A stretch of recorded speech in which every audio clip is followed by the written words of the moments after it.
What's up, guys? Welcome to the DDM podcast. We got a super exciting guest on, and FD Pro 1 driver Taylor Hull. And then, as always, my friend Jelani Winston over here. Here to, create some controversy as always. So, first things first, Taylor, you're a very interesting, I guess you could say unique driver in the fact that you're not the normal drive a 240 and be infantilized by Japanese culture, typical drifter. You're very American, I would say. Thank you. So, so what kind of, I guess, where does it start? And I guess the big question is, where does it all start first?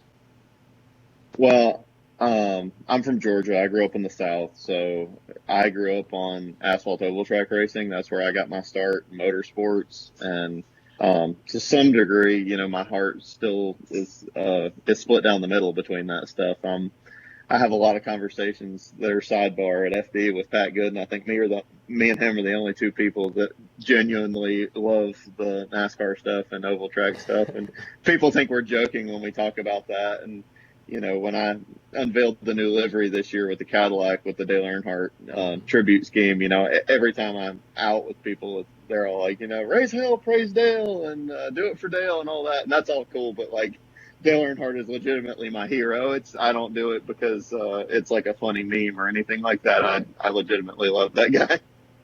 Right. That's cool to see. So, how did you get into drifting then? Because obviously, it's a totally different sport. Yeah, so I did asphalt oval track racing till I was I guess 21 or 22. And it just kind of got sour, I guess, a little bit for me. I still, like I say, I still enjoy it, but I just needed a little bit of a change of scenery and change of pace. And I had some friends in high school that did drifting, and I had like some Mustangs and stuff in high school and college, so I had power slid stuff around, and I was familiar with sliding just from racing. You're naturally going to get loose and slide and all that, and do donuts when you win and all that kind of good stuff. And I enjoyed that as much as I did the racing part. So I'm like, well, I'll try drifting. And I got into just doing grassroots events, and I couldn't just let things be. I'm a very competitive person. I find that I get a lot better at whatever I'm trying to do when I compete and when I push myself. So it didn't take long before I started competing. I never really had the ambition to go pro, just because I never really saw that as an achievable goal. When you talk about pro, when I was coming into drifting, I just equated that to like the Cup Series in NASCAR, and that just seemed so far out of reach for me on any level of motorsports. But I did the grassroots stuff and got pretty good at that, and won some events, and then did the pro-am stuff and got pretty decent at that. And then happened upon a Pro 2 license. And I'm like, well, hell, we got a Pro 2 license. I guess we should at least try it and see how we do. And the first year I finished 9th, and I needed to finish 8th to get my pro license. I'm like, well, damn, I got that close. I got to at least try it one more year just to see if I can. And then I did. Got my pro life. I'm like, well, hell, we got this far. I feel like Forrest Gump. Like, well, we're running this far. Might as well keep running. So, did 4 rounds of pro in 2017. Didn't know how that was going to work because I didn't have a tire deal going in. I actually didn't even plan to run Pro 2 that year. Going into the season, it was like 3 weeks before the season that I kind of put that deal together and decided to do it. We were really fortunate to get hooked up with Sherilyn and Achilles there mid-year in 2017, and that's kind of what saved our program, and we're able to roll into 2018 with the Cadillac, and then built on that in 2019, and here we are, sort of ready to go into 2020 if we ever start a season. 2020/21. That's right. Right. So how much was it, comparing the two, how much money were you spending to do the asphalt circle track racing versus like Pro 2? I ended up spending more in Pro 2. I thought that I was going to, doing grassroots, drifting's cheaper. Yeah. Even doing Pro-Am, I would say drifting is cheaper. But once I got to Pro 2 and you put the travel in there too, The logistics, um, yeah. yeah. But when you have to start going to the West Coast, it gets really expensive really fast because then you got to get hotels for multiple people and Right. whether you take your own car out there or you have somebody else take it out there, it's expensive either way. Yeah. Well, And it's then just like it seems like the truck you gotta have to trust it, right? Because like the whole show stops if the truck doesn't get to the track. So you right oh off the yeah, rip, you gotta factor in a $70,000 reliable pickup truck to haul your giant trailer around. yeah, mine's not that, but knock on wood, we've had pretty good luck. I've got a 2012 F350 single rear wheel, Yeah, the 670. So I paid 20 grand for. So yeah, that was back in like 3 or 4 years ago. It's got 220,000 miles on it now. I'm actually trying to sell it. But we actually for the West Coast stuff, I've shipped my car. yeah, Me and Jerry Yang ride our cars go in a rig together, and I've about figured out that that's kind of the way to go out yep, west. It's about the same price, whether you ship it or whether you take it yourself, but I don't have to worry about the logistics of taking more time off work and getting it out there and right, worrying about the truck breaking down or trailer tires breaking, blowing out. And the guy that takes it out there for us, he works with a tire company too, so he has to get to FD. right, He's as motivated as we are to get out there because that's where his job is and that's where he has to be. So he's going to do everything he has to make sure he makes it. And he gets there early and all that stuff. So it's a good fit. yeah, That's awesome. That's a good idea. Um, because like you said, the biggest cost in doing professional drifting is going to be the travel. And I think it's kind of when you say circle track professional. Would you call? I guess I don't know the different divisions of circle track and whatnot, but it's kind of a not fair comparison just because you are traveling so far for Pro 2. But like, what about like costs like per event at like a circle track event and without just not including like say if it was all in like within your normal circle track traveling schedule, is it still more expensive than circle track? Um, it depends. So like the differences to me are in general, the circle track stuff that you do is going to be more regional. So, the farthest I might have gone doing that stuff would have been like North Carolina or Virginia when I'm based in Georgia. And I might go as far south as Florida and go west to Alabama. It's in hmm, Tennessee and whatnot. It's not that far. So all that is much closer and much cheaper. The entry fees are significantly cheaper. So like to enter a circle track race is generally like the most expensive one is like $100.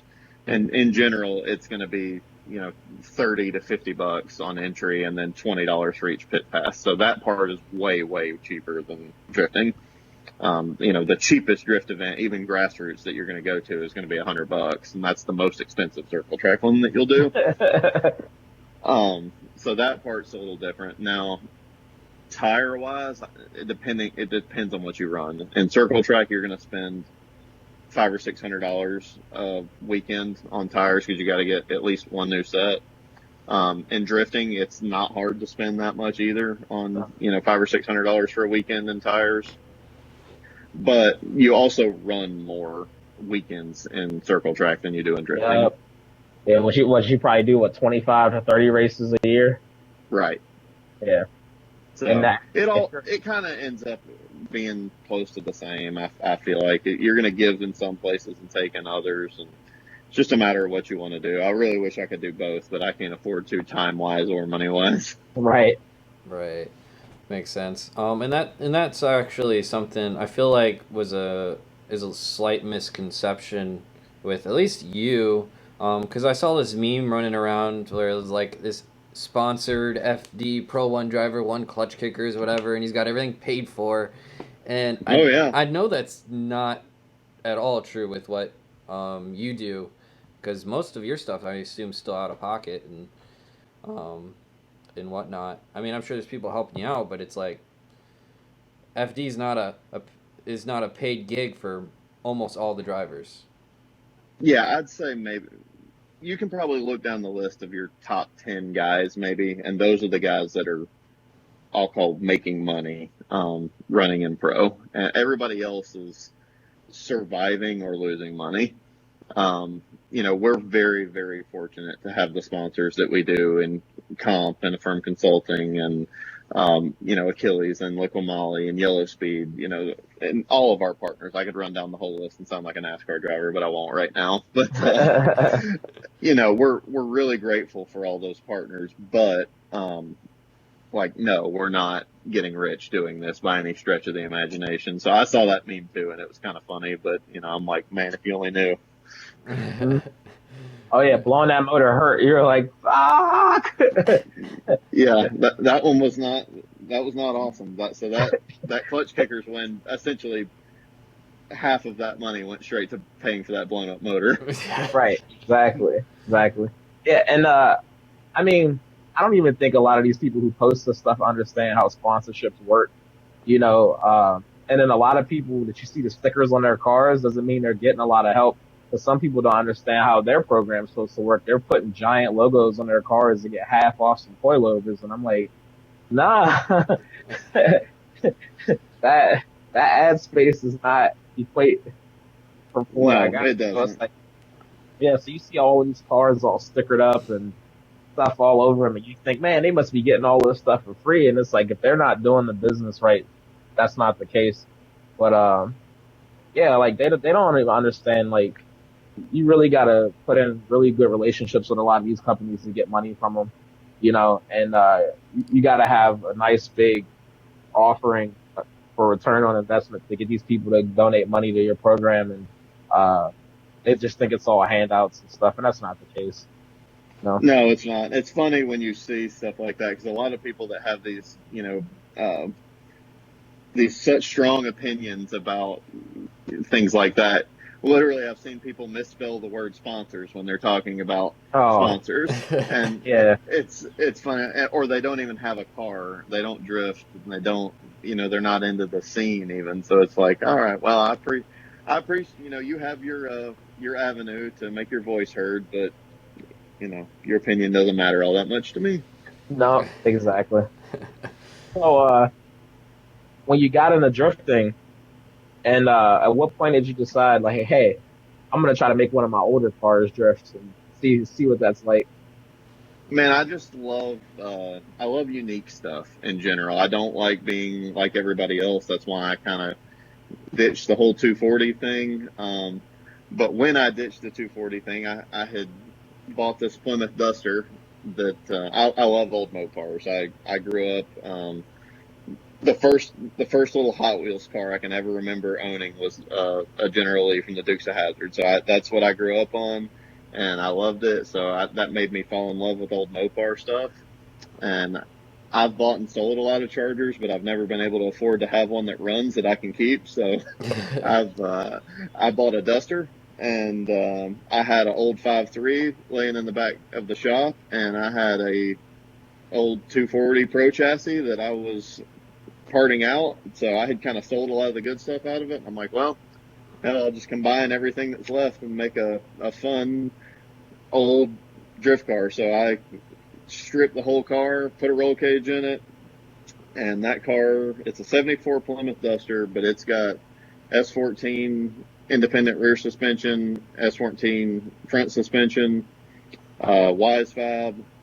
It does have a dual A-arm, upper control arm style setup, and like a fixed mounted coilover. It's not McPherson front, but it's a pretty wild little car. People don't suspect that it can do what it can do when you roll up to an event. You come up to the grid at like Import Alliance, and I'm there behind 350Z after 350Z after 240, and I'm in a 74 Duster, and they're like, I think this guy's at the wrong damn event.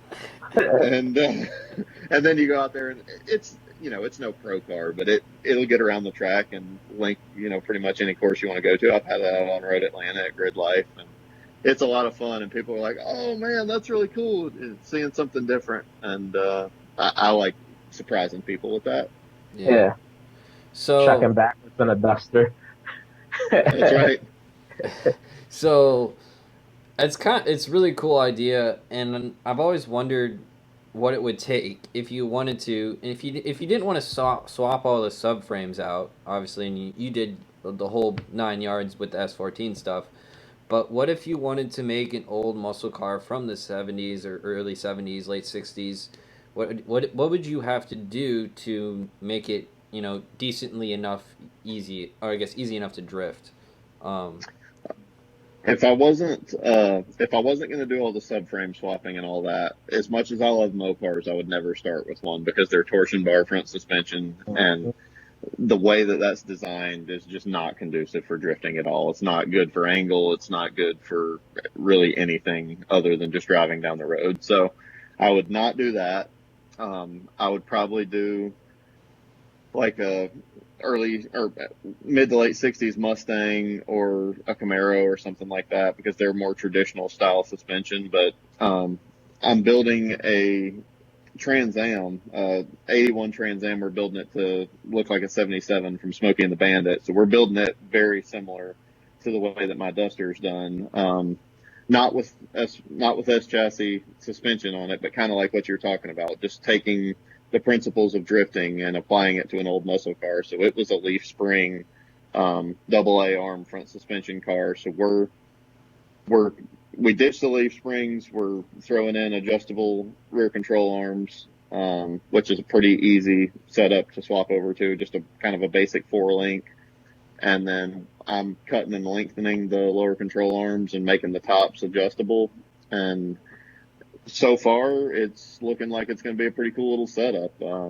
We decided to put a quick change in it just because I could get one of those out of an old oval track car that's a live axle for the same price that I could get like a Ford 9-inch. So it'll be cool with neat race car parts in it, but still pretty relatively inexpensive for what it is. And it'll be just like my car, just totally unique out there, and you'll never see another 77 Bandit Trans Am drift car out there, just like you'll never see another 74 Plymouth Duster. Dude, going to LS Fest and seeing all of those cars doing the autocross, the big wide tires and the wide stance, super low. I'm like, dude, I want to slide one of these so bad. oh Yeah, yeah, and really all you need is just some more angle. You just got to rework some of the front suspension stuff because most of those cars that do autocross are good at going straight and good at, a little bit of turning, but they can't Right, counter steer. right, yeah. No, and you mentioned LS Fest. There's some crazy like old school builds there where it's like, yeah, the old muscle car body's there, but nothing else is stock. Everything else has been changed. They're on a totally new chassis underneath, and it's crazy to see how much money is being put into these cars. So I just wonder how long it's going to be before before more people start doing what you do that really love the old muscle cars and actually want to get into drifting. So I think it'll happen sooner rather than later, especially just because motorsports is such a big sport and drifting is growing so quickly that older people are starting to find out about it, and there's going to be more people like you that are already into the scene of racing but want to do something different. So I think it'll be really cool to see what kind of old school stuff is going to be created in this near future.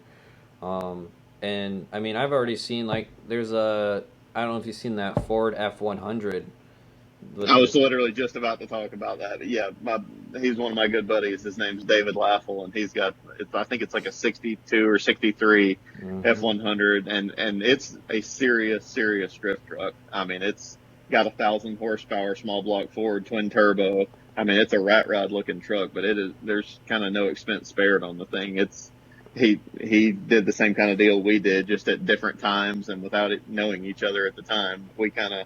I brought out Stonewall and he brought out that rat rod truck almost about the same time around Import Alliance in 2017, I think, and Mhm. we were both enamored with each other's vehicles and took rides in each other's, and he's kind of what you're talking about. He's an older guy that's been into racing for all his life, and drifting.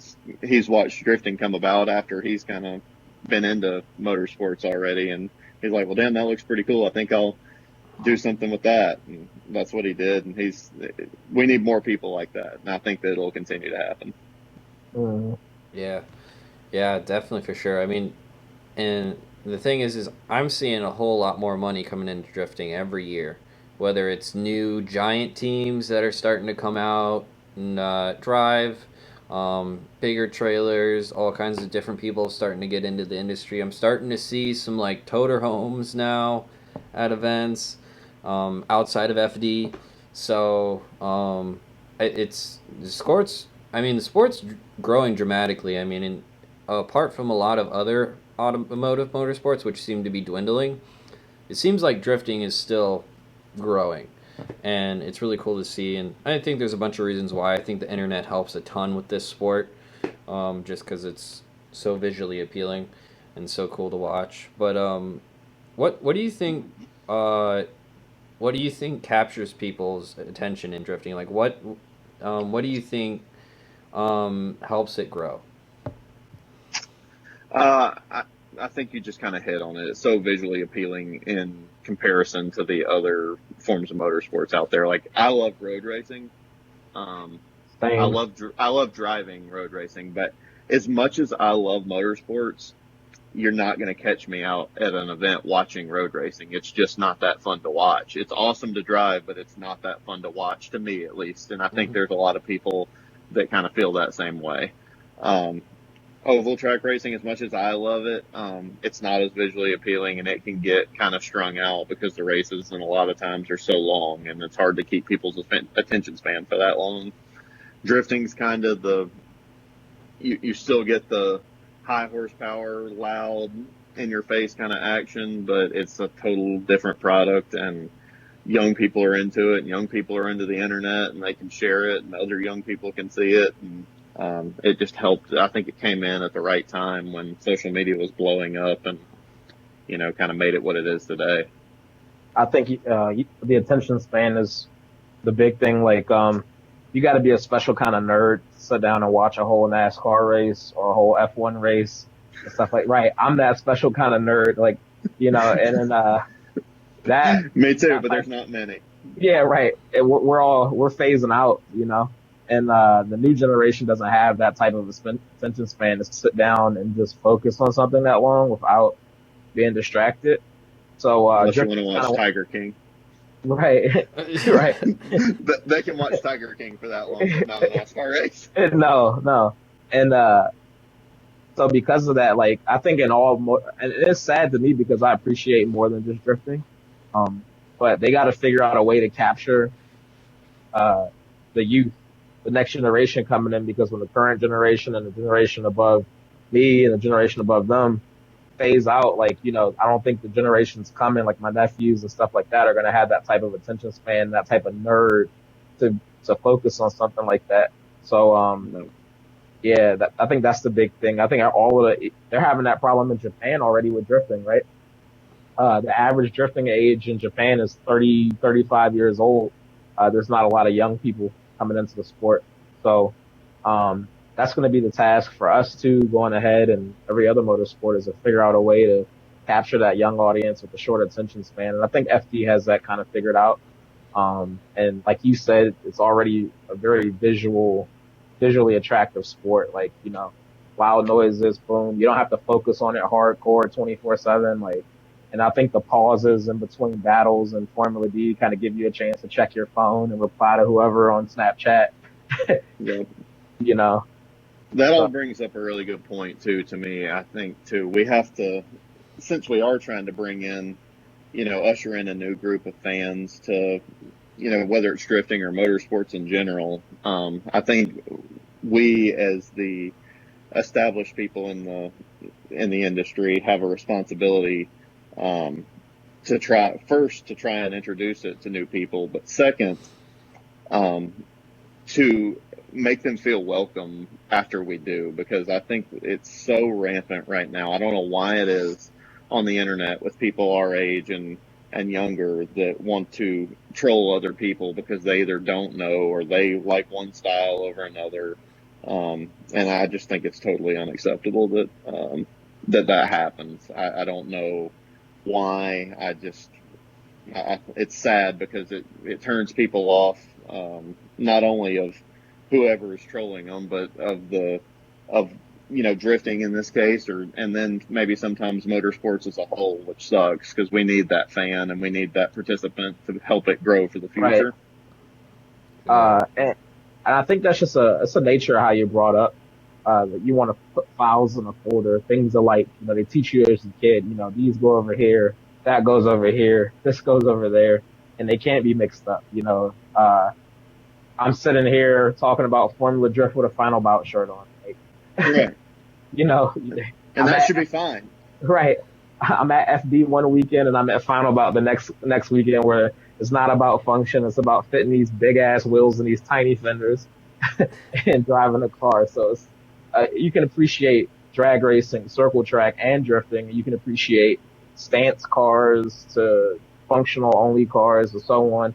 I just appreciate proper execution. Like, no matter what you're doing, as long as it's executed good, more power to you. I'm going to be excited to see it. And like you said, introducing new people to it, you don't want to make these people feel alienated. I had a chance to run autocross for a while, and a couple of my friends who are drifters now started out in autocross with me. And I remember when we would have these new sessions in college, because I went to college for motorsports, I wouldn't drive that first autocross event. I would just stand at the front of the grid and get in cars with people and give them pointers, so that way they felt uh, comfortable and wanted to come back and keep participating in it. And then, those kids found out I was in a drifting, because after autocross, we would do fun runs and we pull half the cones off the course, so that way we're not punting them. And we go drift around the autocross track. And then the kids with the front wheel drive Civics and GTIs and things like that, or the all wheel drive Subarus, are like, man, that looks fun. Back to the visually appealing part. They're like, that looks fun. I want to sell this and get a 240. And I'm like, all right, well, before you make that big commitment, come with me to an FD round real quick. So I remember I always drag all these kids from my college to FD Atlanta, because that's pretty much the rowdiest FD event you could go to is Atlanta. Atlanta was just insane. The fans are crazy. The venue's crazy. Just crazy weekend. And they go to FD Atlanta. As soon as we get back, all their cars are for sale on the local classified pages. Yeah, screw this Civic, screw the Subaru, screw whatever I was doing. And they're hooked. And now they're the same people who live within walking distance of me, and they don't have savings accounts like I don't. Yeah, I've never heard of it. They're taking loans out of their 401ks to build motors and stuff. And I'm like, welcome. Come to the dark side. So, yeah, welcome to financial irresponsibility. It's awesome here. I won't die with a lot of money, but I'll die with a lot of stuff. Exactly.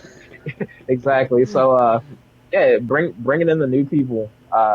It's crazy. You take them to one event. I always pick that the Atlanta. You go to one event and they're just like, I could be a part of this. And I'm like, dude, you could drive on the same track as these guys here in the next couple months at Grid Life. Like, Yep. And I don't know if there's a sport like that where you could go to a NASCAR weekend or a drag weekend and stuff like that and see John Force and then be somewhere else a month later and race with John Force, drive with him. So it's crazy, man. Yeah. Yeah, it's very unique in that way for sure. Hence, I think hence the clutch kickers, you get to drive with all these Pro 1 guys. Yep. And you don't even have to have any name behind you. You just got to sign up for the damn event. Right. That's right. Pretty much. And then cars like yours with the Duster and stuff like that too, it brings that alienated muscle car or classic car guy into the sport as well. So I've always appreciated the quirky builds. Me and Corey were talking the other day. There used to be the Whiplash pickup truck, and my buddy Zach Caitlin drifted an IROC Z. Kylie had a 60s Camaro and a Chevelle that he slid around for a little bit, and my friends, we went to school. Circle track was predominantly what everyone was into at the school we went to, and I would bring them out to an event, and that F-body Camaro was there sliding around, and all my friends from the bush are like, that right there, screw these little Nissan, leave that IROC, and I'm like, oh no, okay, I guess. Yeah, I mean, there's a Skyline right here. Cool. They're getting to a point there for everybody, though. For you have a son? Do I? No, I I just was have. actually Taylor does. Oh. Do I have a sim rig? Yeah. No. I have a steering wheel and a set of pedals mounted to my dining room table. Oh, that counts. That's how Garrett But was. Garrett was in like a rolling office chair with his wheelbase clamped to his table, and the pedals were just wedged up against a 2x4 against the wall. And that dude won like iRacing money. I'm like, you're an idiot. you talk you talking about Garrett Smithley? No, Denton. Oh, Denton had the most broke dick. I smoke weed, so I won't spend money on anything else sim setup ever. mine's pretty much the same. Yeah, and Neville owns it now. Oh, jeez. Yeah, yeah. Nah, ain't nothing wrong with that. I mean, you only put in as much money as you can fork over when you got other stuff going on. Right. Yeah. Yeah, he's got an actual running car to drive, Yeah, unlike you right. or me. I don't have any. Both my daily drivers are broken right now. Really? Well, yeah, I bought the IS 300 and I put a little bit of money in it, and I found out it has a blown head gasket. So I'm like, all right, cool, time to put the 1J in there sooner than I thought. And then the daily driver's starter just stopped working the other day, so I'm going to pull it in the shop as soon as this is done and pull the intake manifold off to get to the starter. Fun I stuff. had a S13 in college that was like my little beat around car, and the starter quit working. It was something with the solenoid, and I couldn't afford to fix it, so I just roll started the car everywhere I went. Yup. I had an S14 in college, and my starter went out while I was in a broke spot too. So for like 3 days until I could get one off of somebody local, I bump started my car everywhere. No, I did this for like 6 months. Oh, holy shit! It works, Yeah, man. when I went to work, two separate times I had to get my boss to help push my car to go home.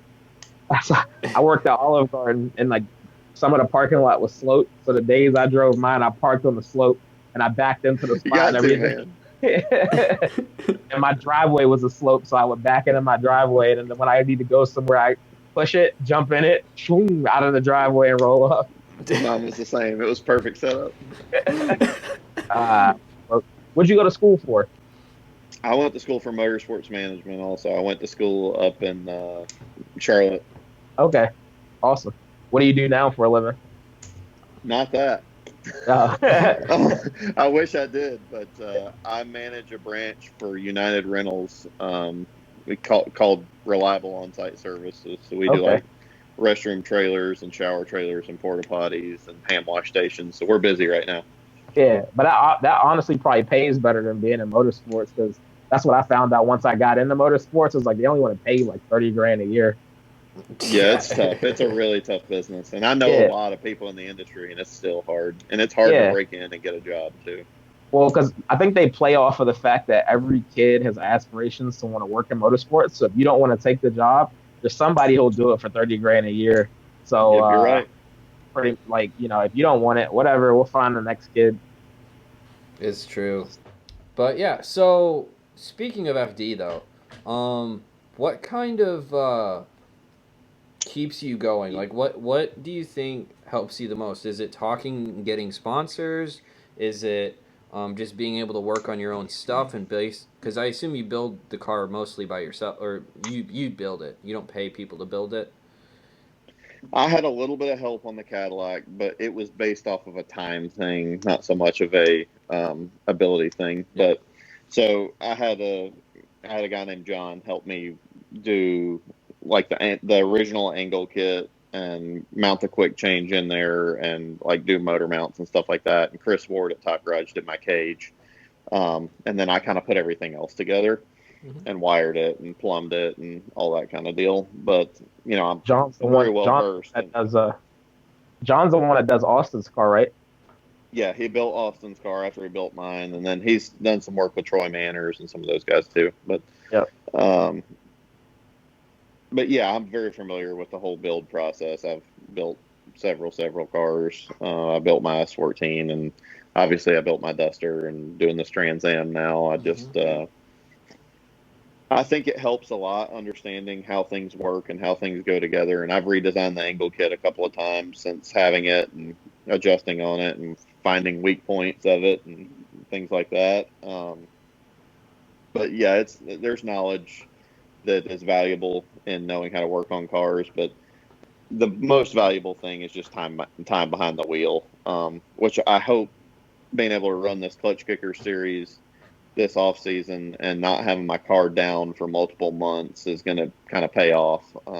We did some subtle changes, but they've had a big result. The car this off season, these last couple events, has felt night and day different as far as grip and setup. Like I say, basic changes, but it's made a huge difference. That's cool. So, if you had advice to, and I try to ask this about everyone that comes on, especially veterans that are in the sport and stuff. Like, so say you're getting into drifting, what's a common issue that you see people have that, is something that's, easily preventable or fixable that is just something they don't know? Don't build a pro car for your first car. You don't need to. You got to say that louder in the back for the people that have lots of money and want to get into the sport, because that's the people that are going to do it. There's just no reason for it.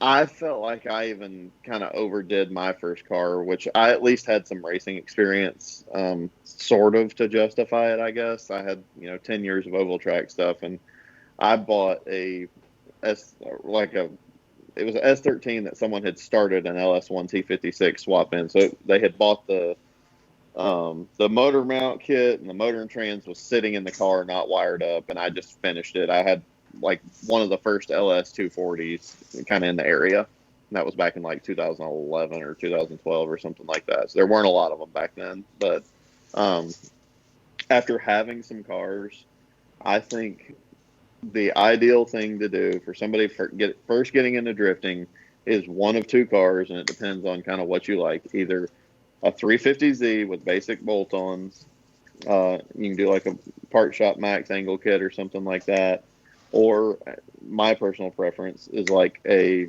SN95 Mustang, like 96 to 2004 Mustang GT 5-speed. You don't need really anything. I bought set of coilovers for it.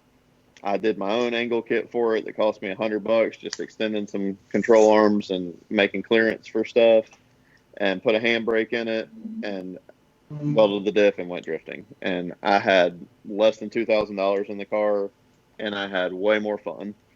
And I beat the car to death.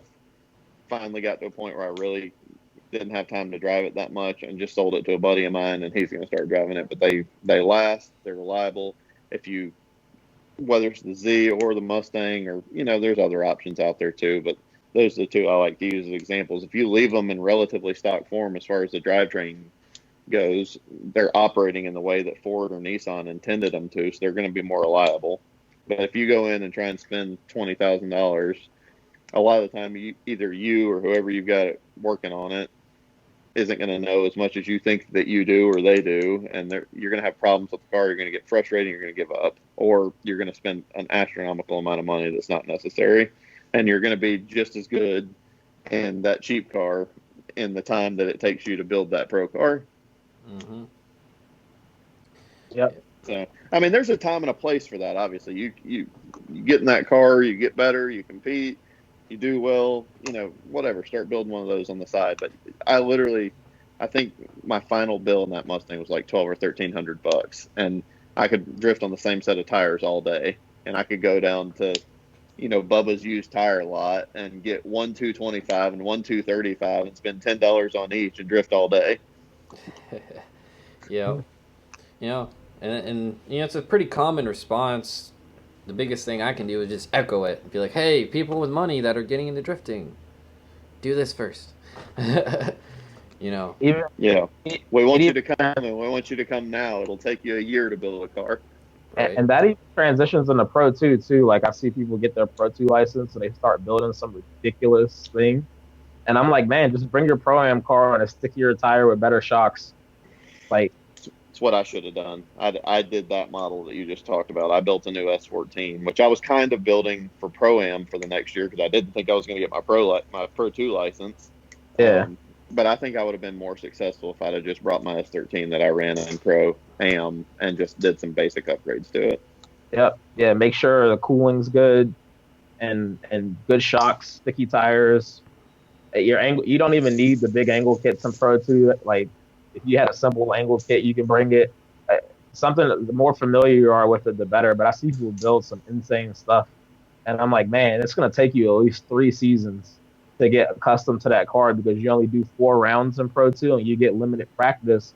So the development comes a whole lot slower versus what happens in Pro 1.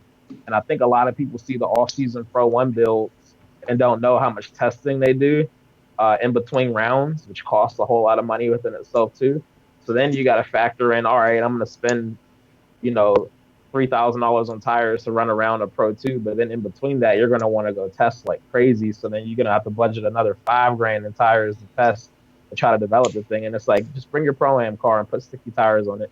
It'll be you'll finish way better.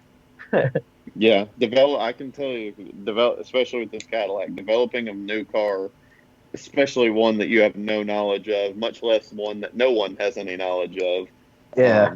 is a really big challenge. Yep. Yeah. And I see that a lot too in Pro Am with a lot of people. I remember there was a kid that went to school with me and he had a KAS 13 with front and rear wise fab, one of them 2-way coilovers. I'm like, what? What are you doing? Your car doesn't have enough power to turn the tires when it's a full lock. Right. I was like, dude, you need tie rod spacers and a set of BCs. That's it. Like, it's insane. But I got caught up in that too. I had a really basic S14 in college, and it was just coilovers, links, flight angle, and I started to build some crazy $30,000 monstrosity, and that thing sidelined me for so long, trying to because I got in over my head. You know, I'm like, oh man, I got all of these big ticket things, but then you don't realize you're about to get $10,000 worth of nickel and dime hoses, fittings, and wiring and things, and all types of crazy stuff that you didn't account for, and yeah, you know, and I Yeah, had it's like easy to spend a bunch of money just in AN fittings. yeah. Oh man, Brendan's building a new car, and it's insane. Even with like having help and everything, he spent more money on AM fittings than people were having standalone and digital dash and all kinds of stuff. You're like, Jesus. And then that's not including spares. Like you got to make spares of certain lines and things that are in the area that could get damaged because if you're at the track and your BMRS crimp AM fitting gets gets sliced, you're done. Oh yeah, you're in trouble. I'm guilty. Well, maybe not guilty, but I I probably bring more spares of just stuff than a lot of the pro teams, or than a lot of like the top tier pro teams do. Mm-hmm.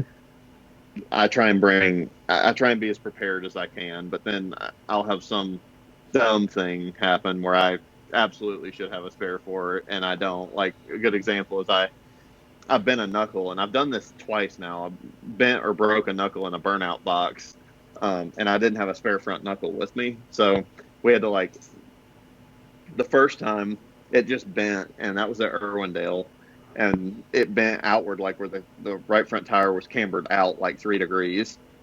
Um, and I borrowed Kevin Lawrence's truck and put his trailer hitch up against the top of the front wheel and backed up and like bent the knuckle back and then plated it. And the second time it broke at Texas, and we had to go over and borrow Matt Field's welder and fix it over there and TIG it back together. I was fortunate to have Nick Gross with me, who was a pretty proficient TIG welder, or we'd have been, SOL there. But yeah, I try to have as much spare stuff as possible because you never know what you're gonna need. I mean, down to I run an arc panel and basically all my cars, and I've got a spare ribbon wire for the arc panel because Right. you need one. You just never know.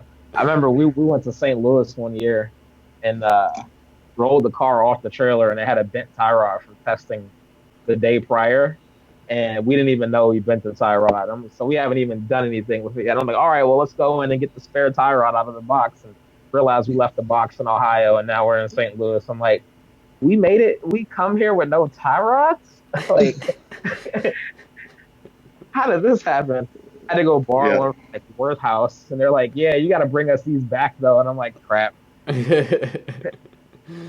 Oh, yeah. Yeah. That's But funny. you know what's interesting about drifting though is that everyone seems to be really helpful. Everyone's trying to Yeah. help each other. If they do get bad luck and like break something, I've seen multiple occasions where I see opposing teams' drivers helping, Yep. fix other people's cars. Um, We've had a lot of help from a lot of people. but isn't that different than circle track? Like you wouldn't see that in circle track, would you? Some in circle track where you really, really don't see it is in drag racing. Nope. In drag racing, you see somebody broke down on the side. You're like, ha, that's one less I got to beat. Yep. Good for us. But the higher you go in circle track racing, the less common it is. But kind of at the grassroots level, it's a little more similar to how drifting is. They'll try and help out, but But doesn't that kind of make drifting is a drifting a nice little? community. Yeah, it's a different, I think, community than a lot of competitive motorsports, just because there are so many people willing to help out. Because no one obviously wants to see you lose because of a mechanical. I mean, that's not. I don't Well, even, a lot of it is what makes drifting good is the show, right? You Yep. got to put on a show. So it hurts everybody if the show sucks. You know, the fans won't come, and so like since we're not racing against a clock or trying to get from point A to point B the fastest or anything like that, the show is really what brings the entertainment. So like. I'm guilty of the thing you were talking about helping the enemy. I helped Hurst get his Pro 2 license by beating Garrett. you know, I Hurst's remember door that. flew open. Yeah, Hurst's door flew open and it wouldn't stay shut. And I took my belt off and strapped his door shut to his roll cage using the handle. And he ended up beating Garrett and then that got him his Pro 2 license. But the thing is it doesn't do me any good as a car builder and as someone who sets a car up. I don't see the car I'm working on go against the fastest thing on the grid. I had to know at that time, Hurst's car was by far the fastest thing out there. And I had to know. I'm like, all right, well, I put the setup in this car. I want to see what it does, because it doesn't do me any good if I get to win that easy. And also, you want to put on a show. Like, I want to see a good show. I'd rather lose and have a really tight, close battle than get handed gimmies all the way to the finals because it doesn't prove anything, you know. Yep. Um, I like he said earlier with the hardest draw at clutch kickers. I rather see we get through a qualifying. I want the hard bracket. Like give me the good battles. Like I want to see that stuff because especially if I'm the guy setting the car up now, I'm not driving. I haven't been decades, but it feels good if I see that car and the guy driving the car like on people's doors. It's smooth. It's working. I'm like cool. Everything's working. We're on the right track. We can keep progressing and stuff like that. So same for the spectators. Like I was watching, I was bored rewatching Long Beach yesterday, man, and watching Chelsea versus Chris Forsberg at Long Beach last year was just nuts. Like give you goosebumps. So Yeah. I want that. I want spectators to have that feeling every time. Like man, these dudes are killing themselves to get this win. Yeah, absolutely. I mean the people in drifting are really, really great. I mean with the exception of just a couple, everyone in pro has been really awesome. I kind of I'll admit, kind of gotten the New England Patriots or like the Jimmy Johnson effect on like Osbo, for instance, before I had gotten up to pro. Like when I was just starting to come into pro, like he was winning everything. He won the Yeah, championship, and like man, I'm just tired of watching this guy win. And I wanted I wanted to hate that guy so much. And when I finally got to pro, and I remember vividly how we were on it started raining at Road Atlanta, and we got parked together, nose to tail, up under the bridge, waiting for the rain.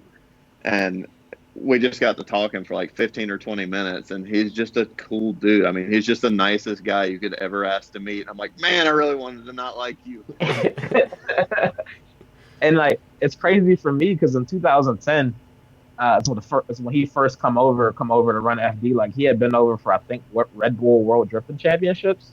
They had it like on the docks at Long Beach or something. Yep. But he really started competing in 2010, and he was in that beat red Supra. It had like Megan coilovers and Megan links on it. It had factory twin turbos on it on like E85, like JDM twins. Like it was tuned on like a piggyback. Like it was the most budget thing out there. And he was shredding. And that whole season he was shredding. And Vaughn was on like a killing spree. He had podium like every round leading up to like Seattle or something like that. And Osmo took him out. And everybody was, at the time, Vaughn was the guy everybody wanted to hate because he was podium so damn much. And Osmo took him out, and everybody was, "Oh my God, we love Osmo." It was like everybody loved him, and then Osmo starts winning all the time. It's like we hate this guy. Stop winning so much. And then it transitioned to Chris, Forsberg, and then now it's Dean. But yeah, everyone loves the underdog story, so yeah, you're always gonna get that. It's but just yeah, sports. what Taylor said, that as long as people don't have the misconception, all of those dudes are rad in the paddock. Like all of those dudes are super nice. It's my connection, or Yeah. I gotta finish that last thought because people are gonna think I just hate Frederick Osbo, and that's not true. Right? No, I mean But- I heard most of it, and then you just kind of moved. That's the problem. I don't know what it is. If you move, it doesn't like you. Yeah, I don't know what's happening. My phone starts to die, and then I have to go back to the floor to plug it up. But I mean, he just to finish that thought. Since then, I've gotten to know Freddie a lot better, and him and his crew too, Steph and his guys have helped us out with so many things. And I mean, he just wants to see the sport succeed, and he wants to see new guys come up and challenge even him. He's made that as clear to me, and just a good person. Like what a guy to root for. Once I got to know him and everything, I was just like, man, he just seems like the Terminator out there when he's drifting. Yeah, He never makes a mistake. Right. And that's the thing is like so many. I feel like James Dean has that vibe now. Where it's like he doesn't mess up, and you wonder if he's even human, or like he's got to be cheating somehow or something. And it's just it's seat time. It And he's a comes good down to the seat time. So like Taylor at the highest at any point in drifting, what were the most events you were doing a year? When I very first started, we were running. You guys probably don't remember it, but it was an old series called KMS. I remember that. Where I got started. Dude, and Jelani's been around for a long time. He may not look like it, but he's been around since a long time. I definitely look my age. My first and second year, I probably ran 20 events a year because I was doing it so cheap, man. I took my oval track racing budget and was able to stretch that pretty far drifting because I was literally like I had this huge tire place right down the road in Griffin, and had gotten to be friends with this Nigerian guy, and he would let me go in the back, and whatever I wanted was $5. Didn't matter what size, didn't matter the tread, it was $5. So very frequently I would go to these events with like a 275 on the left rear and a 255 on the right rear, and I didn't know any better. I'd just go drift, and it was so cheap to do it then.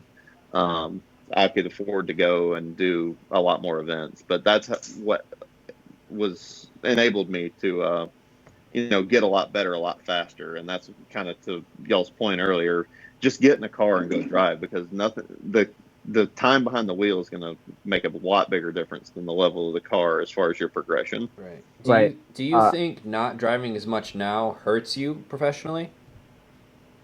To some degree, yeah. That's one of the reasons why I didn't tear the car completely down this year and acid dip it and all that stuff and completely rebuild it. I wanted to focus on getting as much time behind the wheel as I possibly could, because I really, for me, I kind of view this as a make or break year. This is the third year in the Cadillac now.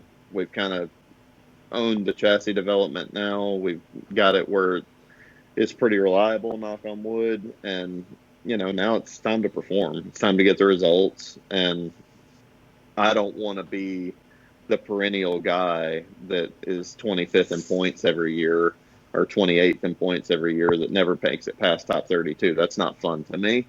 It's been great learning and progressing, and I've kind of my promise to myself, as long as I feel like we're continuing to progress and continuing to get better, then I'll continue doing this. And I feel like that's been the case to this point. I feel like the second half of last year, all of our battles were at least reasonably close battles that were a lot closer to going one more time, or a lot closer to getting wins in pro. And as long as that was still the case, I was kind of okay with continuing to dump all of this time, money, and effort into it. But, it's kind of time to, I want the results now. I don't want moral victories. I want, stat sheet victories. Mm-hmm. Right. Because people don't realize how much of a tall order you're asking for when you put that pressure on yourself. Because like you're going against Chris Forsberg and Ryan Turk, who had been in the same chassis for 7 years, with the same, the same package for the most part, running the same tracks that they've been running for 14 years for the most part. And it's like, you come in 3 years in, new car, and you're asking to knock these dudes off their block. Like, I mean, Forsberg could probably run Long Beach blindfolded and get Yeah. and get and get a 90-point score. And by the way, they're the best guys in the world. Exactly. Right. Right. So it means something when you're consistent. People, someone said it. They said it about Adam LZ in Pro 2 on one of the posts, and they said, "Oh well, it'd be crazy." There was like a hypothetical theory that maybe he becomes a third RTR driver because rumor has it they're looking for a third driver eventually. And someone said, "Why him? He did terrible in Pro 2." And I was like, "Man, uh, uh, getting on the podium and finishing this in points and qualifying number one here or your first Pro 2 season is doing terrible? Like, are you crazy?" Like it's I think he just had a lot of hype built up, Right. and a lot of pressure put on him, which to me is, pretty unfair to put that on him. Yeah, For yeah. it to be his first year in Pro 2. Pro 2 is hard, guys. Like, it's it's extremely competitive. You don't, in a lot of ways, Pro 2 is harder than Pro.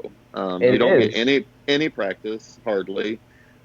You've got 40 guys out there competing for 16 spots instead of 32. So I mean, the chances of you're not going to get a lot of practice, and then 2/3 of the field's going home on Thursday. Yep. It's really really hard. So I mean, to put that kind of pressure on somebody to go and win every round and try and do what Alex Hilburn did, and the year that I was in Pro 2 is unheard of. Exactly. And then the thing with Pro 2 too is you don't have the confidence to drive behind people like you do in Pro 1. In Pro 1, You if you're don't a even new know most of them. right. In Pro 1, if you're a new guy and you draw Chris Forsberg as a battle, it's a gift and a curse because at least you know in your chase, Chris is going to do exactly and out in the lead exactly what he always does, and you can drive as hard as you can. And if you don't get it, if you come up short, you just came up short. It's not because Chris made a correction and that put you offline and now you're all messed up and stuff like that. It's no, you get to draw Ryan or Chelsea or one of those dudes. You can just go in and send it, and not hold back because they're gonna fly through the course and they're gonna get all of the zones. You know exactly where they're gonna be because they've been doing it. Most of those dudes show up first run off of the truck and put down a 95-point qualifying run. Like, and you're like, holy crap. right. I remember going to my first FD event, and I was shocked at the difference between Pro 2 and Pro 1. Yeah, Granted, Pro 2's hard, obviously, but like they take their first couple runs are pretty much solo runs. They're getting used to the track, getting used to the surface, getting used to all their new car, or whatever. And then they throw a Pro 1 out there, and it's like first run out there, they're running doors. It's like, what? Like, and it's like there's not really a run up, and you guys are already like throwing down, and it's the level of driving. And if you haven't seen FD in person, you need to, because granted, watching on TV is super fun and all, but like the amount of speed you guys run, the grip, just everything is on another level. yep, Yeah, the cars are on the ragged edge of out of control for sure. yep, At any given lap, that's talking about coming from oval track racing. That is the difference to me. Like, circle track stuff isn't that fun to do by yourself. Getting out in a pro car and making a lap is terrifying still. Every time I do it, um, like Long Beach, or much less when you go to like Seattle or Irwindale or a place like that. Like when you send it off in the corner at Seattle at 100 miles an hour, it's like, damn, I hope this sticks, because I'm building a new car if it doesn't every single lap. And coming into the inner bank at Irwindale, like, man, if you misjudge that inner bank Yeah, and you stuff the right rear in the fence, there's a good chance you're going on your lid, and yeah, you're there's a gonna real flip. good chance the car is done. Like, you might just leave it there, pull the motor out, and leave it there. The rest is junk. Yep. I've personally watched two cars flip at Irwindale in the same event, and I'm like, I've never seen anyone flip and drifting before until now. This is insane. Right. Yeah, that's the difference. Any given time in a pro lap, almost anywhere, you could. There's a very real possibility, a much higher statistical chance that you could lose that car Yep. than in many other forms of And it motorsports. doesn't even have to be driver error. It can just be a part, No, like Turk last year. yeah, Like, or what happened to JR at Texas a couple of years ago? Oh I yeah, mean, he backed the car into the wall so hard it knocked the front windshield out of it. Like, killed that car. yeah. mm-hmm. And it's a build on what you said earlier, where I was going is like Brendan was just here obviously when we were doing his build, and I asked him that same question. A lot of these foreign guys coming over here, like Osbo and Peter and Dean, Brendan in the peak of his drift career, he was driving twice a week, and these dudes in Japan, they drive twice a week. A lot of these guys from overseas are driving, 4 or 5 events a month, 6 events a month all year. I would think it was Rome Chaponte was saying his goal this season was like 80 events on the year, and like that seat time is what it takes to progress that fast and to have that level of consistency that those dudes drive with. So building a car that you can afford to campaign as much as you possibly can is definitely the best way. I even backpedaled with one of the new builds I'm trying to do for myself, where I'm like, man, I'm only trying to put like 8 grand into this whole build, and I want to keep it so that way I can run a 225 on it. And even though it's not a big grippy 265, 285 high horsepower thing, I can afford to drive on that 225 2, 3 times a month.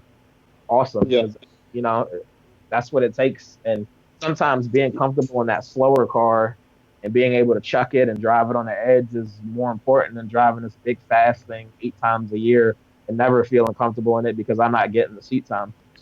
Right. Yeah, you Some can't help but get better right. when And you drive that something you much. brought up earlier, Taylor, in one of our previous conversations was you thought like the stats are always kind of cool to see, like, oh, everyone makes 1,000 horsepower in Pro One, but what percentage of those people actually run at 1,000 during comp, or like even qualifying? I would say less than 5 cars are actually making 4 digits in competition settings. Mm-hmm. Yeah, Um, it's hard on equipment, and in addition to that, it's hard to make 2 laps on tires at most places at that kind of yeah. power level. Yeah. You remember the first year at St. Louis, like, Yeah, you're making like a lap and a quarter, and people are just on ice after that. yeah, They had to shorten the track. I dialed up all of the grip in St. Louis and put some decent power in the car and everything. And when we went out and made one lap, comes back, it's on cords, and I'm like, ooh, You're gonna have to change the diff. The wheel speed is off. back to the drawing board. That first track at St. Louis was rowdy. It is. I'm so mad we can't continue to run that, and it's because of the tire wear, pretty much. Like Yeah, that. that, and it's really hard to see for the fans. Oh yeah, I'm Mm-hmm. hoping that we can run this other track maybe in reverse and like enter on the oval. I think that'd be a lot cooler if we could do it that way this year. That'd be cool yeah. to see. Yeah. I saw a video of ESSA testing it that way, and it looked way cooler. It did. You know, getting a bunch of speed. If they'd let us enter up on the bank, up against the wall on the oval track, that'd be pretty rowdy. That would turn that track from pretty slow to really fast. Yeah, Right. it'd make it a really good tandem because that'd be a sick diving spot. Yep. Yeah, Mm-hmm. Yeah. That'd be just really cool to see in general.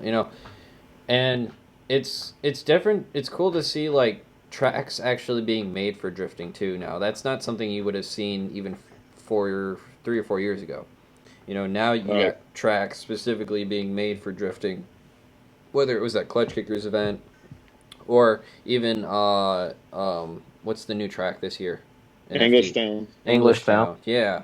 And they're going to be using an old drag strip for it, but I assume they're doing a whole bunch of paving and stuff and re switching things around to make that work.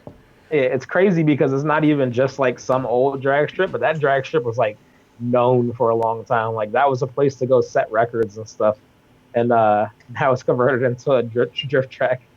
Yeah, there's a lot of people really upset about that, which Yeah, is like kind of funny, but it's better than the track just going to hell. So yeah, I think it's going to be kind of like a stadium style yeah, that's what I setup, hear. which is going to make it really, really cool. I Yeah, think I would love to see that, and I would love for that to be a success because I think for me the future of drifting and making it, you know, what I think everybody wants it to be is taking like the monster truck and supercross model and going and doing it in Mercedes-Benz Stadium in a arena. I Like think Europe, like they do in Europe with right. the Drift All I Stars think or whatever. absolutely. I think that's awesome, and all the pyrotechnics and all the fans. You know, you don't have to be a fan of. You don't have to follow drifting to know that if you go to a big city, that event's coming up. Like I don't follow AMA Supercross. I don't follow monster trucks, but I know when they're coming because everyone talks about it and they advertise it on the radio and they're Sunday, advertising Sunday, around. Sunday. Exactly. But the other part to that is like you might get the fan that just comes to that one event and only follows it for that one event, but they come back every year. But it's an awesome show, and I think people would be hooked if they saw it. And I think you'd get a lot more people out to an event if it was in an arena like that. Yeah, I mean, I know a bunch of people would go because like you look at places like here in Detroit right now, we have the thing with the side shows, the guys doing the donuts and stuff like Yep. that. And I'm looking, one of the dudes has a Matt Field like edition wheel in his car and like steering wheel in his car, and like they're starting to really mod these little donut cars like drift cars. And I'm like, every last one of those dudes will come to a drift event in downtown Detroit. Like, you know, uh, Yep. those dudes are drift fans and they don't even know it. Mm. Absolutely. Yeah.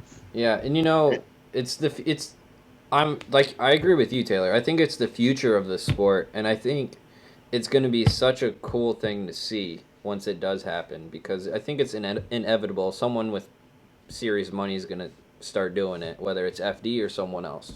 Um, Yep. and it's going to be one of these things where it's going to be the start of something big, and I think drifting is obviously we've talked about this multiple times how the drifting is growing so quickly, but I think once we hit that point, I mean you're starting to talk like almost not obviously NASCAR level, but I mean you're talking like major circle track. I mean drag racing is obviously huge, but you know the more notoriety this sport gets, the more events that are going to pop up, more people building cars, and I think it's going to be beneficial to like literally everyone, whether you want to go to grassroots because even like 4 or 5 years ago, there's so many more grassroots events you can go to now. I mean, there's events all over the place. Obviously, not right now, but but when there's not a coronavirus taking over the country, there's always events almost every weekend, at least in my area in the Midwest. I mean, I I mean, even like I would say in the last four like so I started in about 5 years ago was when I started filming, and there was like two organizations in the Midwest, and it wasn't like you'd have to drive like 5 hours to. I mean, there was one track close, and then you have to drive like 5 hours. But now there's like a bunch of organizations. There's events almost every weekend in the Midwest if you wanted to do grassroots stuff, and so I just think this growing is just. I mean, it's going to come to that, and I'm just can't wait for it to happen. And the cool thing is since you got into it early, that you could be one of these guys that goes to and actually drives these events, these big staple events that are going to come up. I do think it'll happen, and it doesn't have to be as big as NASCAR or the NFL or something like that to be awesome and profitable. And when we get to that point, I think they could kind of take the cues from the monster truck guys or whatever, and everybody can be making money at that point and making this a sustainable thing. And I think it will elevate the show once everybody can focus solely on that, instead of trying to do everything else. I'm one situation where I've got a regular 7 to 5 job, but even take people like Odie, for instance. Like he is at the top of his game and excellent driver, but he still can't focus all his energy on FD. He's running field suspension. So I mean, imagine how much better he could be, or his program could be, if he could devote all his energy to that. Mm-hmm. I agree. Yeah, and that's something and that's something you notice with almost all the Pro 2 drivers. What if they could all take those cars out and actually practice with them? Because I know very, very few pro drivers that actually practice outside of FD much with their cars. Not many. Right. And, it's hard and expensive. It's super expensive.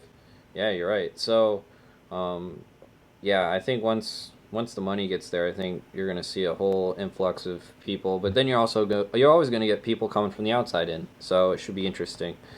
You got anything else there, Jelani? Oh, I always got some random I know he always does. That's why I got you on. So if you could drive for one team at FD right now, you just arrive and drive. You don't have to do anything. Who would it be? What team's the most appealing to you? I would. I'd love to drive for Steph if he could keep me in a domestic car. I love all the import stuff, but man, that's not true to me. That's not. I think we're pretty established in who we are now, and I'm a domestic guy. So if he could build me a domestic car, and I know he could, it's just a matter of if he would. And I would love to drive one of his and see what that's like. If you had to pick a new domestic car that it would be, what would it? If you had to pick a chassis for him to build for you, what would it be? Oh man, if I could pick anything, probably either a new Camaro or a new Challenger. I love Challengers. They're big cars, but God, I love those new Hellcats. They're so sweet. Dude, so ever since they come out with a wide body for them, I'm on board. Oh. I always felt like the Challenger was missing something on the body line down the side. Like I like the car. But they got it. Yeah, with the wide body on it. And then I saw the new Charger wide body the other day at Menards, and I was like, oh, they needed this. Yeah, they're so good. Yep. And what's crazy is Brendan come over from Australia, and he fell in love with them because he's up here in Detroit. And everybody, I think when you buy a house in Detroit, you get a complimentary Scat Pack or something. I didn't know about it. Like, they're everywhere. You got to get on that plan. Right. So they're everywhere here, and like even my shop is right beside a Chrysler marshalling lot, so it's full of Hellcats, Scat Packs, Trackhawks, everything. And Brendan's like, man, does anybody like do anything with these here? And I'm like, no, not really. And he's like, dude, we need to do stuff with these. Like these things are sick. And I'm like, dude, sign me up, man. Yep. Right. But yeah, like those are cool cars, man. I like the Challenger. I know. We had this conversation before on like cool cars that nobody drifts, and this was obviously one of them, along with like the 300C. That would have been a cool car. To see drift and stuff like that, because they came up with the SRT. The Magnum, man. The Magnum's so dirty looking. It's like the Mafia Hitman car. One car that, like the one import that I would drift, it's like kind of an obscure thing that I've never seen built as a drift car, is like the first gen Eclipse, like Brian O'Connor Eclipse. Oh, yeah.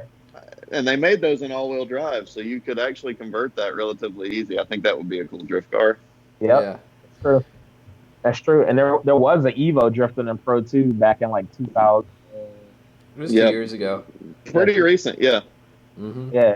I think it had an LS in it, though. I think it did. I think, what's that? Who's the guy with the S14, the Millennium Motorsports car? Begins with the R. Stuke? No, the crazy S14. He's either on it or he's off it. What's his name? I think he built it. Oh. I want to give him his credit, but I'm forgetting his name. Begins with an R. Either way, I think I know who you're talking about, but I don't remember either. yeah, Sorry. yeah, yeah. His I think he built that thing. It seemed like when it was on, it was on. It was pretty good. I think that car would do well. And the Eclipse would be sick, man. They already got a big wing on the back of them and everything too. They look pissed. Yep, you got that same wing as the Supra had. Yep, yep, yeah. So that's cool. I think I had another a funny FU question.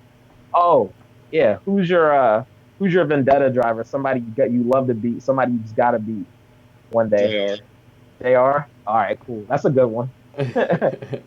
That's a Yeah, good it's one. got to be JR. JR, obviously, extremely talented driver, right? Yeah. I credit him,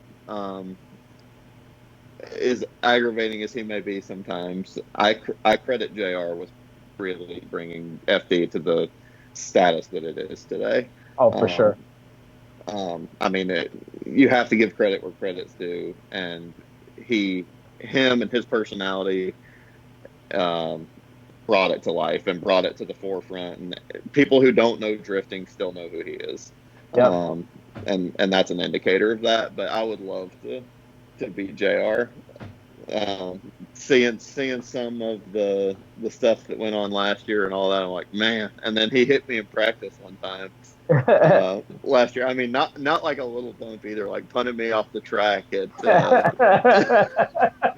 at Wall. So I was like, man, if I could just get back to him. And I had one chance, right? I had one chance to get back to him. It was at Grid Life, coming down into turn one at Road Atlanta. And I was like halfway deciding before I entered. I'm like, am I going to hit him here? I'm not sure. I might hit him. And I'm like, well, he might have a passenger in the car. Maybe I won't. I'm like, oh, maybe I will. I'll just hit him anyway. And my freaking throttle hung getting down in the corner at Road Atlanta. So I didn't get to fully make that decision. But one day, JR, I'm coming to beat you. So the funny thing about that is I got into FD back in 2010 on a whim.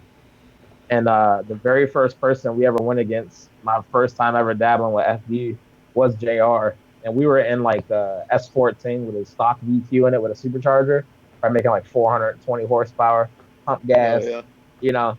And JR was in 2010 Mustang. He had just unveiled a whole partnership with Monster at the Fantasy Factory and everything. So this was like that was the year he got the championship too. And Yep. so this thing had like a crate Roush engine in it with a blower, making like 600 or something. And I just remember leading up to that event, we had them like on DVR, all the previous Formula Drift competitions on DVR. We're watching them like, yeah, man, we got something for these guys, man. We're going to come out here. We're going to be competitive. It's going to be sick. So we're lined up at Long Beach. We get the draw on JR. And he leads first. And he lets us jump. Like he told us he's going to do it. He lets us jump. And we're like way out in front of him. And I'm like, man, when's he going to come around? He just takes off, comes around us like nothing, initiates, and he gives us, to make it a good show, we initiate door to door. But from that point on, it's just steamrolling away from us. Like by the time we get through the little peninsula, he's like 18 cars out, just gone. I'm like, well, I think we're a little outgunned. Dude, those cars are insane. They are so fast in a straight line. I mean, I feel like the cars even out a lot once you initiate and get drifting, but those cars are so damn fast in a straight line. I was paired up with Chelsea at Irwindale at the end of 18, and all through practice, I just kind of paced whoever I was chasing through the gate. You have that chicane at Irwindale, so as long as you're kind of with them coming out of that chicane still, I was good with everybody I followed. And I kind of did the same thing with Chelsea. And when he stood in it, the car it didn't bark tires, it knew nothing. It freaking squat and took off, and I was beat before I ever initiated. You saw Vaughn went 970 at the drag strip at like 149. Didn't surprise me at all. Yeah. After seeing the cars, it didn't shock me at all. Yeah, and I'm willing to bet you that was off nitrous too. Yeah. I want to take mine to the quarter. I've only ever taken my S14, and this car is way faster than my S14. Just to see what it would do. Yeah. You know, drift cars are deceiving because you can't. I would never like launch my car at a high RPM, but so the 60-foot time would be terrible. But I guarantee it'd be hauling on the other end. Oh yeah. In like 2011, that was a thing. They had an event where they took all of the FD cars to the drag strip, and I think like back then, the times you were seeing were like 1140s, 1120s, 1090s, and stuff like that. And I was already impressed back then. I'm like, dude, on drift tires, you went 10.9. I think Chris Forsberg's car went like a 10 something, and I'm like, holy crap, they're actually pretty. Nobody was launching either then.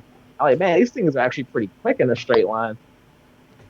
I wish they would like, you know, at Irwindale they have a drag strip, and at Englishtown, I guess they're going to still have some remnants of a drag strip, and I think at Orlando they have one. I wish that we would do a thing just to like break the monotony where we could qualify based off like drag racing times. That would be funny. Right. Yeah, it'd be a cool way to do things that would make people pay attention. There'd be a lot of quick change, broken lower shafts. Yeah, Trying to make so. time on the lunch. Rick from RTS would be like, yes. Yeah. I like this idea. Yeah. Well, I saw an article about, I think it was 2 years ago, that drifting is quietly becoming one of the most powerful car sports outside of like, you know, like the big drag racing stuff. But like, yeah, I don't know anything else that makes more power than drift cars outside of drag racing. That's full body. So like a monster truck is a tube chassis, and drag race cars at that power level, most of them are tube chassis with just bodies on them. But I think someone went ahead and said it that drift cars are the highest horsepower full body cars in motorsports, where you're still running the original chassis. Yeah, you still got I mean, even NASCAR doesn't make as much power as our cars anymore. No, because we get NASCAR engines and spray them. Like, oh, well, let's see what happens. Yep, there it is. Starting point. Yep. Yeah, it's crazy, man. I remember one year we showed up to Orlando early with a team, and the car, it was kind of a last minute decision to run Pro 2 that round. And we did testing on the drag strip to make sure the engine was all good to go because the car had been sitting for a while. So Orlando OSW has a famous drag strip right beside it too, where people go to set records. So we're out there. There's a whole bunch of like Talons and drag Evos and stuff. We're in this wide body SE300 drift car, making passes down a drag strip, making sure the engine's all healthy. Yeah, it'd be pretty rad if you had like almost like an XDC style like Pro-Am series that mixed it up like that and had some fun events, drift games for like extra points. So you qualify for the competition, and if you had the fastest drag time, you can make up with a couple of extra points in qualifying, or you play a game with tables, or you slide up against a table or some shit like that. Whoever gets the closest gets a couple extra qualifying points. I think it'd be great, man. It'd be a cool way to, like I said, break the monotony and make people tune in for that one round. And you could drag race and then have it where your car's impounded until top 32, so you can't do like special setups for drag strip. Exactly. Yeah, that'd be cool. Maybe that's something for like Grid Life or Hyperfest, something like that. Yep. Dude, that'd be hilarious. Yeah, because Hyperfest already has the drift games, so like soccer, table, limbo, and stuff like that. Yeah. Oh, hopefully we get to see Hyperfest and Grid Life this season. I hope we get to see FD this season. Yeah, that too. If not though, you get to stack a whole lot of cash this year. Yeah, I guess. I probably won't. I'll just keep buying cars. That's my problem. Like that's the first thing I did after I won Clutch Kickers. I'm like, oh man, I got some money. I paid off that engine I bought, and I got a little bit of money left over. Oh look, there's a '74 Satellite in Oklahoma. I should buy that. And I did. Yeah.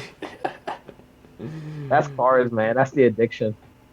Yeah. But, what do you want to do? Is that going to be a drift car too? No, I'm going to Lowrider? No, I'm using that as my new Cannonball Road Rally car. Oh, so nice. That's another thing I'm into because I need one more motorsports hobby. I love doing like long distance drives across the country, like outlaw runs across America. We did the Cannonball Run in September last year in my Duster. So it's from New York to Los Angeles. nonstop. Me and two of my good buddies, Michael and Hunter. We did that in 42 hours and 19 minutes, but the car broke down a couple times. And then See, you need here to. recently, You're actually someone who needs a YouTube series, right? Because the problem I would have with YouTube, the problem me and my friends will have is we're like the purist drifters, which represents a very small viewing audience of people. But the stuff you're into and your background and the fact that you're into drifting, I feel like you would get hundreds of thousands of views doing stuff like that. If you bounced around between drifting, cannonball runs, the duster, and all this stuff, like, I feel like the majority of the country would get behind that more so than purist fancy He's boy got a car. YouTube channel now. Does he? yeah, I'm trying to do a little better job of posting stuff up. I just did part one of that of the most recent thing I did, which was the Bandit run. So if Yeah. you've seen Smokey and the Bandit, they started in Atlanta and they hauled ass out to Texarkana, Texas, and picked up Coors beer, and then came back, and they were supposed to do it in 28 hours. Oh, I did see that clip come across my. I watched like you did like a trailer for it or whatever. Yeah, so I did that here recently and I'm beat gonna have that to- old record. So that was pretty cool. But I'm trying to do a better job of keeping up some videos, and we did this series with me and my wife and a bunch of my buddies called the Hulls of Hazard, where we play off the old Dukes of Hazard show and try and do a lot of different things, man.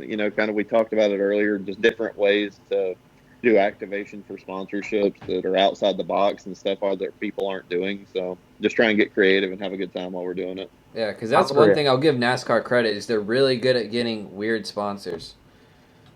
Yep. Yeah, well, drifting was starting to get there. We had all the vape sponsors and stuff come in, and then they said we can't do it anymore. Yeah. Right. Yeah, we tried. There were so many vape companies that were willing to get into this, dude. I remember, like, I think I walked through Irwindale, and there was like 3 vape booths out there, and they were all like, dude, yeah, like, let's do stuff. And I'm like, these vape companies are making a killing, and their production stuff is low. I'm like, dude, oh yeah, I don't even vape, but I mean, for the right compensation, I walk around here blowing clouds all day. Yeah, that's right. You got to do what you got to do, man. Yeah, like, it's whatever. Mm-hmm. All right, I think I found it. Yeah.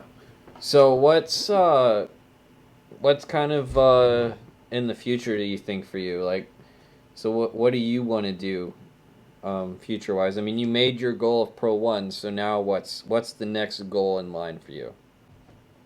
I mean, we haven't gotten the top 16 yet since being in pro. So that's, number one goal on the top of this list in 2020 is make top 16. But, I'm not satisfied with just top 16 either. Mm-hmm. I've said I want to progress, and that doesn't mean winning one battle. I want to be a perennial force, in this series. And I think that we finally have got some things in place, and the car is working well, and I've developed as a driver, and I think that it's possible. It's hard, and I'm going to need to continue that development. Do I think I'm the best drifter in the world right now today? No, absolutely not. I think, James Dean holds that title until somebody goes and takes it from him. It's going to be interesting to see the cast of characters that we're going to have in FD this year. I think Daigo coming back is going to be interesting. It's a very different Formula Drift in 2020 than when he left it. So I'm very curious to see how that goes with him and coming back. And, obviously he hasn't quit developing since he quit either. So it's just going to be interesting to see how that goes. And people will be super hyped to see the James Dean Daigo battles. Daigo and Chelsea is the one I'm more so hyped for. Yeah, and man, people sleep on Peter, but he's Yeah. is so good. If he had come in 2017 and James didn't, he would be the most talked about thing since Daigo. It just happened to be that James came with him. So. Yeah. I think Peter's a more aggressive chaser than James is. They're just, the two of them are so fun to watch. And they're a product of what you were talking about before, just driving as much as possible. there's probably not more people. There's probably outside of Daigo, there's probably not two people that drive more than those guys, and Freddie. Yeah. Hmm. Yeah, and it shows, so In high level cars too, not just Yeah. beaters. Not not just driving in the bolt-on T25 SR, but yeah, they're Right. driving high level 800 horsepower cars 24/7 in mhm. Yep. in intense competition too with drift masters and And it IDC shows. and everything I mean, else. they make the most of it. Yeah. Yeah, that's for sure. So that's where I want to be. Yeah. Yeah. Yeah, I think you could definitely get there. So far from like an outside looking in, for somebody who seemingly kind of came out of nowhere, because I hadn't heard of you through Pro Am and stuff until you got the Pro 2. But you did a lot in the short time you've been in FD, like with the sponsors, with the car, with the whole program. You're definitely on the right track. I appreciate that. And I think a lot of it is just a little bit of staying power. You got to get through that first year or two because that's where so many people quit.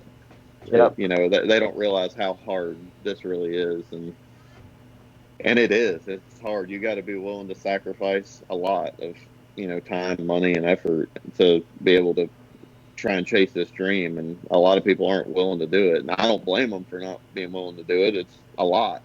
Yep. And Yeah. it's a lot of risk too. You could dig yourself into a nice hole that you got to climb out of for the next decade. Oh yeah, yeah. If you're not careful, you can really get in a mess. Yeah. Yeah, But because you're just one blown engine away from like, okay, well now I gotta buy another one. Here comes the credit cards, and then Yeah, well, see, and that's the thing though. Like even it goes back to especially for the Pro 2 guys, you don't need as crazy of a motor package as a lot of these dudes think they need. You remember who we were with? We had stock 2JZs for the most part, so it was $2,800, and that's your motor package. Cop two of those bad boys, you're good to go. You're 6 grand in, and you got two long blocks. And once you buy those turbo accessories and the injectors and stuff like that, once you're good to go. But you got the long blocks to replace it. Even Brendan had that crazy BMW at LS Fest. We're not even using that for FD. We built another car that's a lot cheaper and a lot simpler, but it's a stock 6-liter truck motor with 130,000 miles on it, and yep, run that. And it's proven that those will hold 700, which is more than what you need to get the job done. So we're like, all and Pro right, Two for sure. yeah, it's like so we'll get two truck motors for $1,200. And put the turbo accessories and everything on them, put a cam in it, update the valve train, and Rock and roll. rock and roll. Yeah, yeah. So and you see dudes with 3-4 strokers and stuff in Pro 2, and I'm like, what are you doing? Like, leave it alone, man. You need 650, like grippy Yeah, tires. it's not hard to spend $10,000 on a short block. No, it's really easy actually. And yeah, I think Hurst was stock 5.3 or something like that for a while, making 700-800 horsepower, and dude, he makes never had an 1,000. issue. Yeah, it can make 1,000, right? But I mean, like an FD. It's like, yeah. So it's like just keep it simple, man. Save Yeah. yourself some Yep. money and because, like you said, you got to worry about that longevity. You gotta at least make it through those first 2 seasons to really get steamrolling with the sponsors and get the help going and get people on board your program and take some of the load off you. Because that's the thing, sponsors don't fall in your lap. It's relationships and building those relationships over the years and stuff. And Yep. Yep. and that's something that I know some people will think, oh, if I just win a round of Pro 2, all the sponsors are just going to come, and it doesn't happen at all like that. Nah, I remember walking around SEMA right before we went into Pro 2, and you just talk with somebody, hi, we're getting into drifting, and you want to give us stuff, or you just try to make a pitch, and they're looking at you like, yeah, I mean, right now here we could do 10-15% off, or we do 20% off this, or whatever, and you could get some little deals like that. But at the end of the day, a brunt of that budget is still coming straight from you. So Yeah, and the relationship piece is huge because you're going to go to a lot of people at SEMA and be like, "Hey, we're getting into drifting," and they're like, "You're getting into what?" yeah, People still don't even know what it is, and they're yeah, in the industry. yeah. But it's Right. crazy now because now you go to SEMA, and not only is Formula D putting on a drift demo, but then BMW's out front with their own drift demo going Yeah. on, and they got drifting. And then you go to PRI, and there's FP cars up on the banners, and the rafters and stuff, and there's FD cars on display, and I'm like, man, it's really PRI was the FD drag race show, and it was a lot It's of drag crazy racing. that it's crazy that people don't know because I literally had that happen to me several times at SEMA. Like, you do what? I'm like, have you not been outside at any point over the course of the week? Right? Have you seen any of the manufacturers' Yeah, marketing for the last 2 years? yeah. Do you Yeah, play Forza? Do you ever go to that section that says drift where you get points and stuff? Like that's a real thing. yeah, Yeah, it's yeah. crazy. But I never thought I'd see O'Reilly's and Permatex and all these companies like that jumping in the way they did the past couple of years. Like that was insane. That was a moment where I was like, holy crap! Like the auto parts stores are committing that heavy, like, and because they didn't just come in with like a small sticker, they come in and plaster cars, and we're the official sponsor of this, and I'm like, man, that's a move. Now I just gotta wait for Coca-Cola and M&Ms and Budweiser. Budweiser. Yeah, as soon as those companies hit, it's like, all right, here we go. But Right. Yeah, open Pandora's box there. I hope Okay, it uh, real happens. question is what's going on with GM? Because GM has not really got into drifting at all. they did No, back in the day. yeah, we tried to approach that, and Yeah, that with Cadillac, not with GM directly, but Hmm. with Cadillac, and they were nice folks, and they thought it was cool that what we're doing and what we were building, but obviously it didn't work out, so yeah, that was disappointing. But I think the day will come where you'll have more manufacturer support. But it's cool that there's some, any right now. Yeah. It's great for other manufacturers to see that Ford and Toyota are involved, and Nissan to some degree. yeah. The more Chrysler that we was been can, heavy. yeah, the more we can get, the better. I think that's great for those guys that do have the support because that shows the other companies that this is a viable option for them. Hmm. Yeah, because so I think GM was working with Gardella Racing with Ryan back in the day with the Solstice and when he was turbo, and then when it went to the V8 and everything like that, because those are all GM, full GM stuff. And then even Honda, I forgot about that. Honda came in with the Honda Element for a little bit, Oh and that God, yeah, that's been a long time. yeah, and that was all. So I used to work for Honda, and you used to be able to take that car out on the test track or whatever and beat on it still. But that was all Honda power, Honda V6, Honda everything.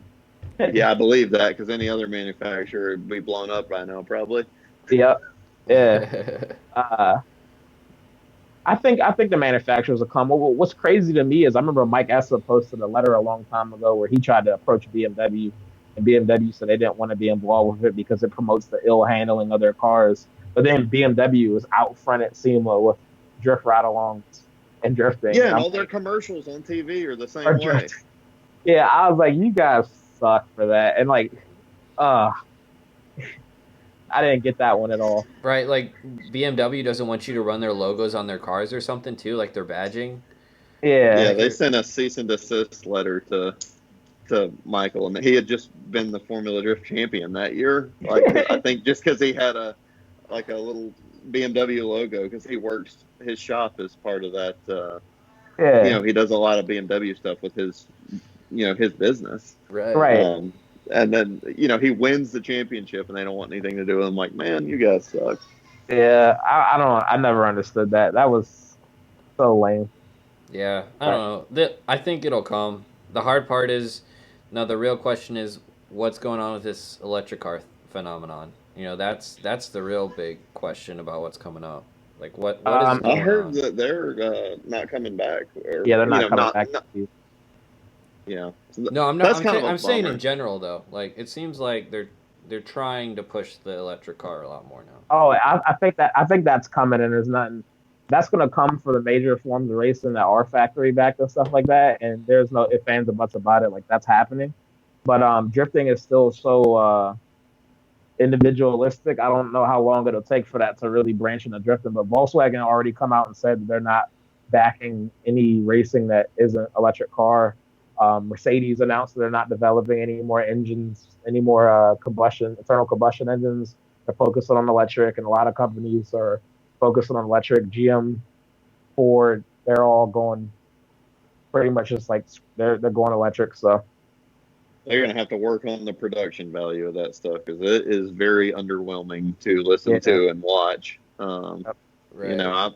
I'm open to it because I want to see motorsports survive, the future. And if that's how it has to happen, then, I'm in. But We're gonna have to put it speakers needs on there it to make some noises or something. yeah, it needs some work. Yeah, I mean, listening to Reader's car last year, like all you could hear is just tires, and it was such a yeah. different experience.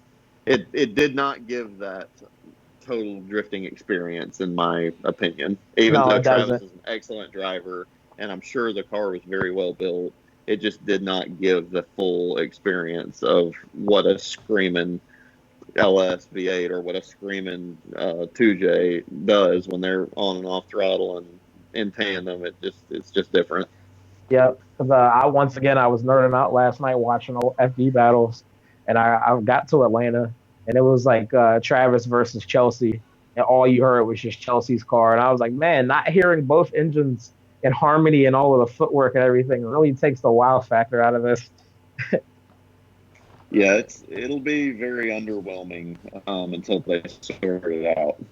So maybe that opens up opportunity for Kicker and Alpine to sponsor the Electric Drift Series to play engine notes through the speakers. Oh man.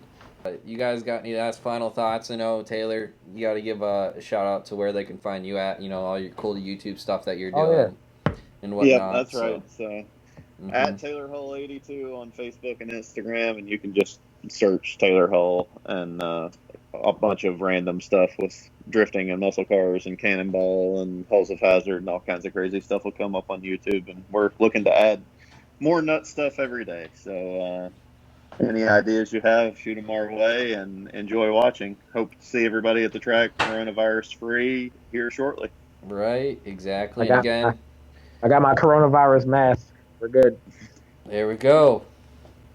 Then again, guys, thanks for watching the podcast. If you made it through this far, I'll probably cut some of it down because it's we've been here 2 hours. But it's been a fun 2 hours, and I really appreciate you coming on. And Yeah, absolutely. Thank you for having me. yeah, We'll do it again sometime after I get top 16. right, Oh wait, multiple top 16s. That's right. right. Awesome, guys. Thank you. All Take it right, y'all easy. have a good night.